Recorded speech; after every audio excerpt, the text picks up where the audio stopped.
certain adaptation of muscles. When the patient opens, it goes to one side, and sometimes when the patient goes close, it goes to the other side to avoid that position, which is being harmful for the musculature. Và những cái cản trở chức năng này á, là nó sẽ được bù trừ bởi cái sự né tránh của cơ nó sẽ há ra và néo vào một bên để tránh cản trở. Be happy because I wrote all those things just for you, okay?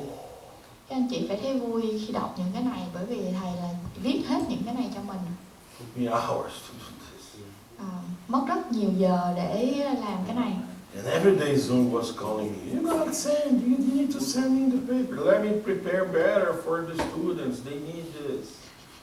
Ngày nào công ty cũng réo gọi là thầy phải gửi bài để in bài cho học viên. Though the effect, position of each condyle and the vertical dimension of occlusion and on the sensitivity of the palpation. Và cái hiệu quả của cái ảnh hưởng của cái vị trí của mỗi lời cầu và kích thước dọc trên cái sự nhạy cảm khi khám cơ. So the anteroposterior positioning of each condyle affects mainly the lateral pterygoids. Thì cái vị trí theo chiều trước sau của lời cầu á, nó ảnh hưởng chủ yếu bởi cơ chân bướm ngoài. You are palpating, lateral pterygoid sensitive, that anteroposterior position of the condyle. Và khi mà chúng ta thấy sờ cái cơ chân bướm ngoài mà nó bị nhạy cảm, có nghĩa là cái vị trí theo chiều trước sau của lời cầu.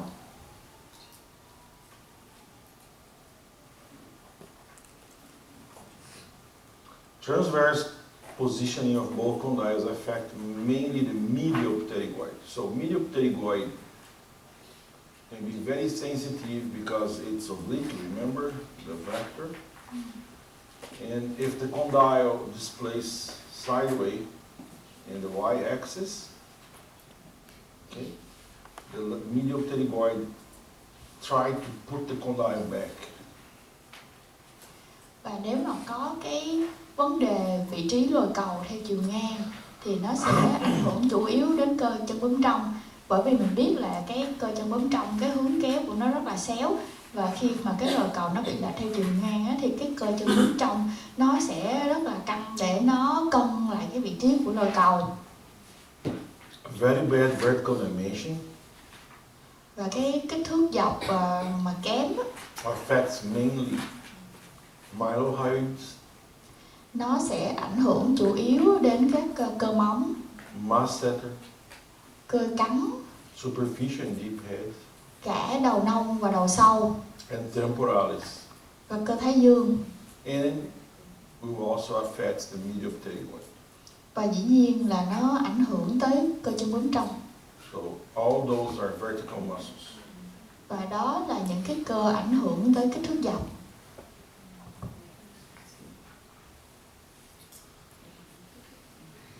Questions? Các anh chị có câu hỏi gì không? I see some of you doing some hand movements, try to understand. Thầy thấy là mọi người bắt đầu có những cái chuyển động tay để cố gắng hiểu. Everything good? Mọi người có ổn không? Just summary of yesterday, okay? They move the hand because they want to write down your words. Please, do it. Can you explain the difference between the premature contact and the interferences? Sure. Xin thầy hãy giải thích cái sự khác biệt giữa cản trở và tiếp xúc sớm. Premature contact is a contact that happens in RP position. Thì cái gọi là cái premature, tiếp xúc sớm là những cái tiếp xúc mà nó xảy ra ở cái vị trí tương quan. You will understand tương what quan is trung this. tâm. It's coming. Thầy một xíu thầy sẽ có những cái giải thích rõ hơn. I don't like to leave you without an answer, so I'm anticipating the future slides. Các anh thì mình ráng chờ tới cái slide phần đó. RP position calls, when a patient calls in RP, that's an interference. RP là is reference position. reference, vị trí tham chiếu. Đó, RP là vị trí tham chiếu. Và khi mà bệnh nhân cắm vào cái vị trí đó, nó sẽ có một cái xuất hiện những cái tiếp xúc sớm. This is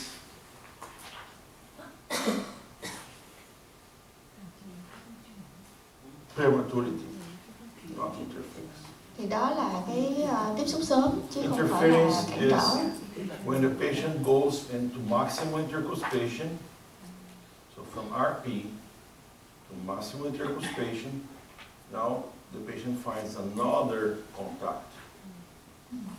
Còn cản trở đó là ở cái vị trí tham chiếu là giống như cái vị trí tương quan trung tâm á, và bệnh nhân cắm cái đó về lòng mũi tối đa, thì ngay cái vị trí lòng mũi tối đa bệnh nhân phát hiện ra có những cái tiếp xúc. So in RP, we have a first contact. In maximal intercuspation, we find another contact. Là ở vị trí tương quan tâm á, thì thấy có một vài cái tiếp xúc, xong rồi về cái lòng mũi tối đa lại thấy có một số những cái tiếp xúc. Premature contact is in RP, interference is in maximal intercuspation. Thì cái tiếp xúc sớm á, là nó xảy ra ở tương quan trung tâm, còn cái cản trở khớp cắn á, là xảy ra ở lòng mũi tối đa. But you guys will see this again. So mandibular movements. Chúng ta học về sự di chuyển của hàm dưới. We have protrusion, retrusion, opening, closing, and lateral protrusion. Medial protrusion left, right, medial protrusion left. I explained you this yesterday, okay? If you want, I can explain again. Thì nói chung là hàm dưới mình có những cái vận động cơ bản, đó là đưa ra trước, lùi sau, há, ngậm và đưa sang bên phải, bên trái. Do you remember when I explained medial protrusion left, medial protrusion right? Các anh chị có nhớ là cái sang bên phải trái không? Is it clear? Các anh chị có cần thầy giải thích lại cái medial protrusion không? Qua sang bên phải trái không? Good. This is a normal joint. Đây là một khớp bình thường. So what is a normal joint? Cái khớp đang làm gì ạ? When we have condyle in a position Khi mình có lồi cầu vào vị trí that allows freedom movement of the whole system. cho phép cả một cái hệ thống nó có cái sự chuyển động tự do. So in this video, this is from Ericsson, it's available in the YouTube, very easy, you can get this. Thì cái đoạn video này các bạn có thể xem trên YouTube. Look at this. The disc is here. Đĩa khớp ở đây. Here is the bilaminar zone, okay? Đây là cái vùng lá kép. As we have a cadaver, this will not going to be flow with blood, okay? Thì ở đây là người ta thực hiện trên xác nên là cái vùng này mình không thấy có máu. So it's just empty of blood. Thì tại vì người ta đã rút hết máu ra rồi. So imagine that when the condyle goes forward, this area becomes full of blood. Mình tưởng tượng là khi cái lồi cầu này đi ra trước thì cái vùng phía sau á, là nó sẽ lấp đầy bởi máu. But in the cadaver, it's not going to happen. Ở trên xác thì không thấy điều này. So what's going on here? The condyle moves on top of the eminence. Thì cái lồi cầu nó sẽ trượt tựa theo cái lồi khớp. And we have basically two movements of the condyle. Và lồi cầu có hai dịch chuyển cơ bản. Rotation and translation. Thứ nhất là xoay và thứ hai là dịch chuyển tịnh tiến. Rotation always happens on the lower compartment, in this area here, under the disc. Và cái sự xoay của lồi cầu á, nó xảy ra ở khoang khớp dưới và ở bên dưới đĩa khớp. Translation happens on the upper compartment, which is up to the disc. Và còn cái sự chuyển động tịnh tiến nó xảy ra khoang khớp trên và nó phía bên trên đĩa khớp. And there's no pure rotation in condyles. và nó sẽ không có một cái sự xoay thuần túy của lời cầu. It doesn't exist. Nó sẽ không có xảy ra. Always we have both movements simultaneously. Và tất cả mình thấy là cái sự phối hợp của cả hai cái chuyển động này. If I want to reproduce rotation, Nếu mình muốn tái lập sự xoay của lời cầu, I need to hold the mandible, mình phải giữ cái hàm dưới lại, impede the mandible to protrude. cản cái hàm dưới đi ra trước. Because by itself, the mandible rotates and translates simultaneously. Bởi vì nếu mà để nó tự do là nó sẽ vừa xoay vừa đi ra trước. So I'm here cleaning in some old terminologies on prosthodontology, okay? Thì thầy ở đây là thầy sẽ giải thích những cái gọi là thuật ngữ mà họ cũ của bên phục hình. So there's no pure rotation. It doesn't exist. Nên là cái lồi cầu nó không có cái vận động xoay đơn thuần.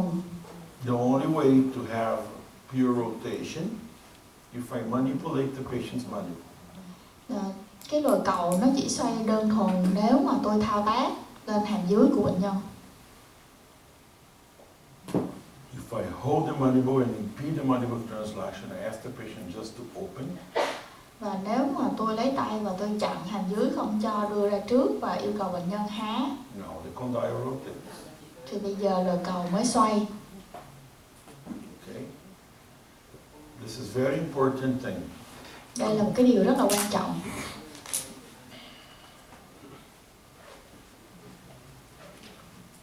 To record, for example, where is the axis of rotation of the condyle in the future.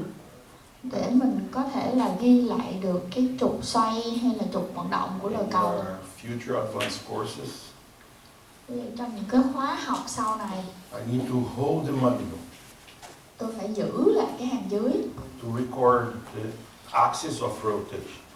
để ghi lại được trục xoay.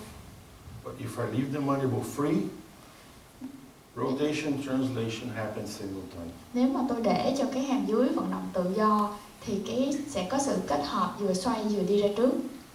Rotation happens in the lower compartment and translation happens on the upper compartment. Và sự xoay nó xảy ra ở khoang khớp dưới và cái dịch chuyển tịnh tiến xảy ra ở khoang khớp trên. And imagine this is fulfilled with synovial liquid and surrounded by the capsula. Và những cái này nó sẽ có những cái dịch khớp và những cái vùng này là vùng phía sau nó sẽ có mau mạch. And the capsula must be mobile, otherwise the patient cannot make this, okay? Và những cái bao khớp á, nó phải di động, nếu không á, là cái vận động này nó cũng không xảy ra. So the tissue of the capsula is really more flexible than any ligament. Nên là cái cấu tạo của bao khớp á, là nó có là nó uyển chuyển hơn bất kỳ những cái mô nào khác. They are very similar, but the neck is very open. It's really more open. Thì nó cũng giống như vậy nhưng mà cái phần cổ của nó đó là Fibers. nó có những cái sợi á, mở ra Which permits elasticity, và nó cho phép có một cái sự đàn hồi. and the ligaments are not like this. Còn dây chằng thì không có đàn hồi. This is why the temporomandibular ligament is very important to stabilize this area. Chính vì vậy mà dây chằng thái dương hàm rất là quan trọng để ổn định cả cái hệ thống này.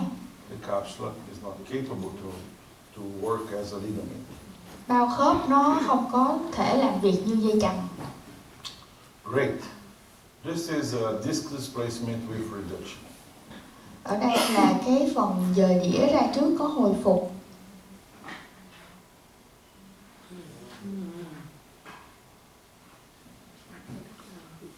So what happened?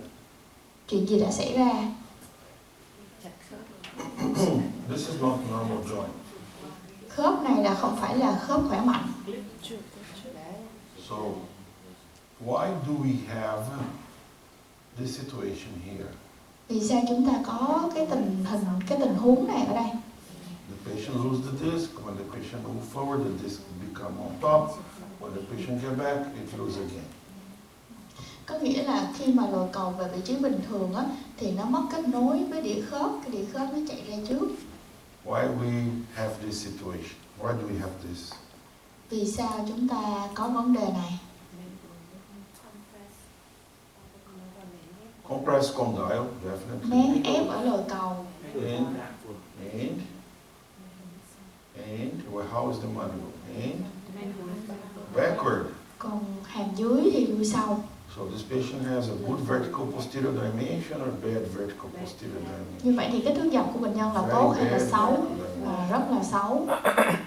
So this way, you see the condyle head become flat.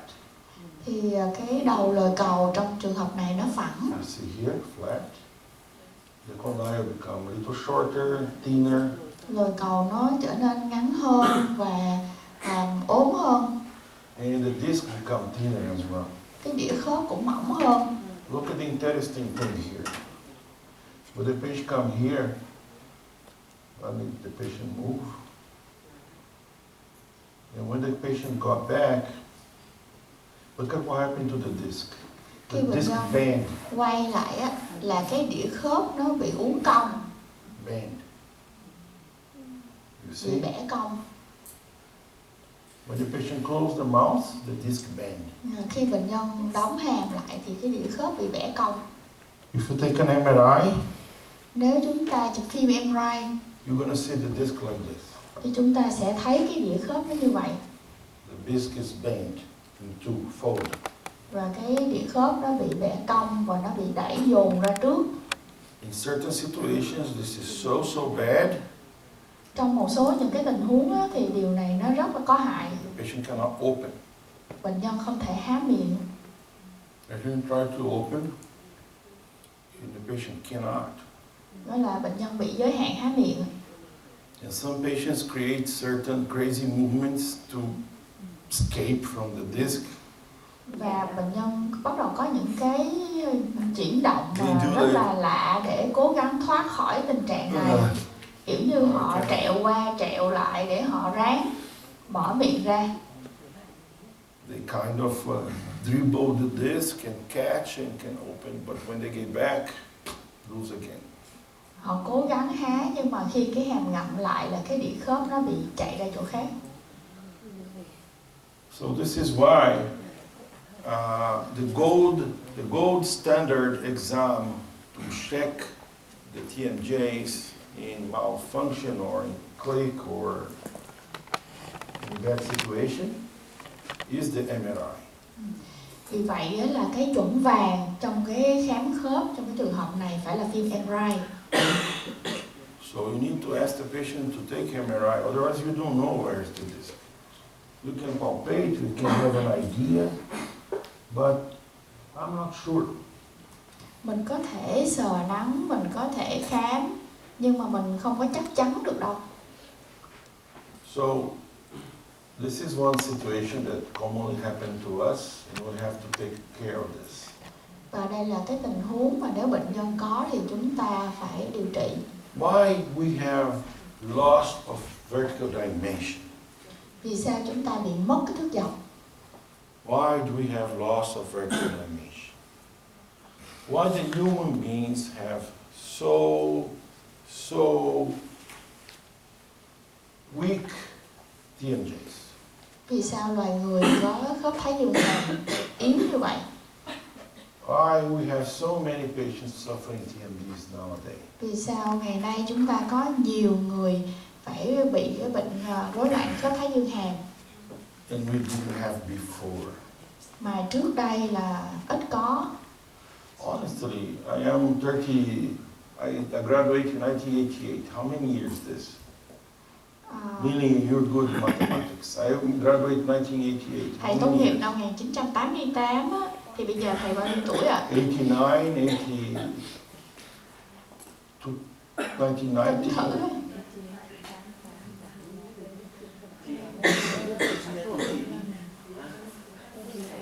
How many years? Thầy nói năm xưa 35. I am 35 years on the road. 35 năm trong nghề, Seeing patients and patients. điều trị bệnh nhân. I can tell you something very, very interesting for you guys. Thì thầy có thể nói cho mình những cái điều thú vị. I work in four different addresses in my life, but in the same city. Thì thầy trong cái quá trình làm việc của thầy thì làm 4 phòng khám trong cùng cái thành phố. My office very close each other this period. Và những cái phòng khám á, là rất là gần với nhau. I didn't have in 1990s Trong những cái năm mà thập niên 80, this 90 much of TMDs that I have today. thì không gặp nhiều bệnh nhân loạn năng thái dương hàm như là bây giờ. I didn't have even 10% Chưa tới 10% of TMDs bị loạn năng thái dương hàm. that I see every day in my office now. Còn bây giờ á là ngày nào cũng gặp. Why? Vì sao ạ? So funny, huh? Oh my God. That's fun. Where is the answer for this question? Why? Chúng ta đi tìm câu trả lời Our cho vấn đề này. patients are every day worsening and worsening the TMJ. Vì sao cái khớp thái dương hàm của bệnh nhân chúng ta ngày càng tệ hơn? Should we open the eyes for the problem? Chúng ta có nên tìm kiếm những cái giải pháp cho vấn đề này hay không? Mình có nên để ý hay không? I think yes. Tôi nghĩ là nên. And I can explain you why we are becoming like this. Và tôi có thể giải thích lý do. Because growth and development of the whole maxillofacial structure must be observed from the eruption of the teeth. Bởi vì cái sự tăng trưởng và phát triển của sọ mặt và chúng ta phải quan sát từ khi mọc răng.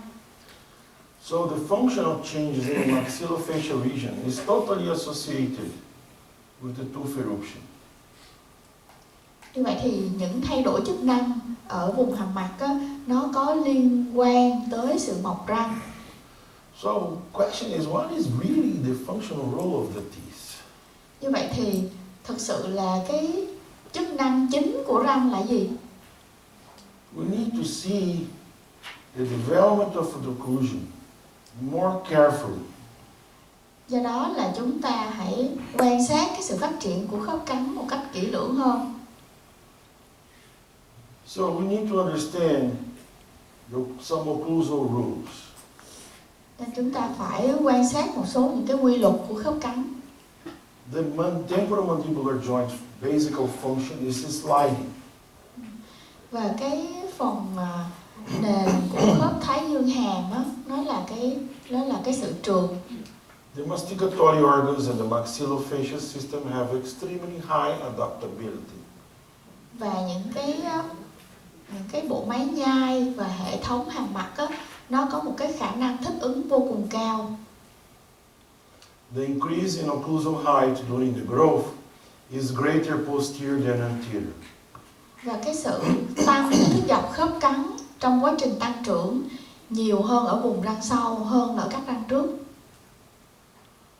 The establishment of class 1 occlusion by the first molar Và sự thiết lập kích thước dọc khớp cắn là nhờ vào răng số 6.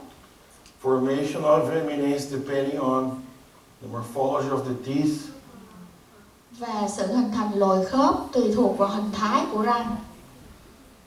I will open one by one, and after that we go over those topics. Number 6, the anterior teeth of the maxilla, of the mandible erupt in such a way that they are in an orthogonal position to the closing axis.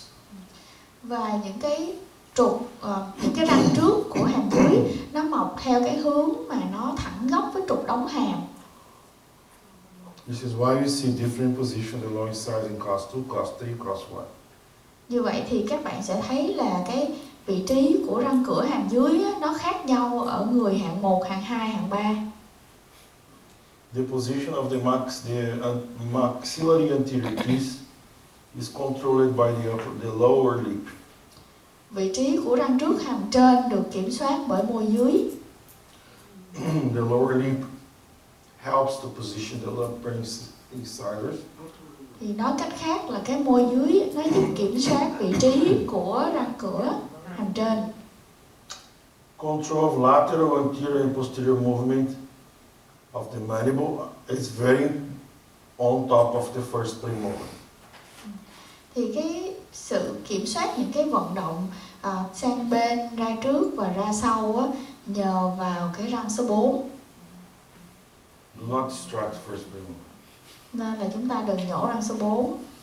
Control of canines occlusion, control of occlusion by the canines, balance with lateral incisors and first premolar. So this is kind of a sequence, as I mentioned to you guys before. Occlusion goes guided by canines, balance with incisors and the first premolar. Thì kiểm soát khớp cắn bằng là chúng ta sẽ kiểm soát hướng dẫn răng nanh, rồi chúng ta cân bằng lại với răng cửa bên và răng số 4. Occlusion orientation, premolar dissection, determined by the Wilson curve. It means that the Wilson curve is completely different in the posterior teeth and the bicuspid and canines. Và cái định hướng khớp cắn á, và những cái góc độ của răng cối nhỏ nó được quyết định bởi đường cong Wilson. Thì nói cách khác á, là cái đường cong Wilson nó khác ở vùng răng cối lớn, và răng cối nhỏ và ở vùng răng nanh.